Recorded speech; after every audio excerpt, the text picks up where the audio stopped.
Welcome to the last breakfast. Please enjoy the video. You begin by confirming the Cash App card is active because Apple Pay only accepts active cards. Once that's done, make sure your iPhone iOS and the Cash App are updated. Outdated software often blocks tokenization. Next, enable Wallet and authenticate with Face ID or Touch ID so Apple can add the card. You'll open Cash App, select the Cash Card tab, then tap Add to Apple Wallet. Follow on-screen prompts. This starts the secure pairing process and requests necessary permissions. Once you press Add to Apple Wallet, Cash App sends a tokenization request to Apple. This is how a secure token replaces your card number. Make sure the billing address matches Cash App settings, and if Cash App asks for identity verification like the last 4 of your SSN, provide it. This prevents declines.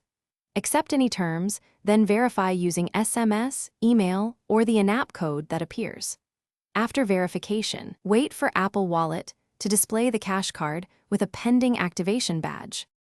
To finish, open Wallet and tap Activate. Apple completes provisioning. Test with a small tap-to-pay purchase to ensure transactions route correctly. If adding fails, remove the card from Wallet and Cash App, reboot your iPhone, then retry on a stable Wi-Fi or cellular connection. Network issues often block provisioning. If problems persist, contact Cash App support because they can reissue provisioning tokens or reset card provisioning on their backend. Keep your transaction history and ID. Thanks for watching. If this was helpful, leave a like and consider subscribing. See you next time.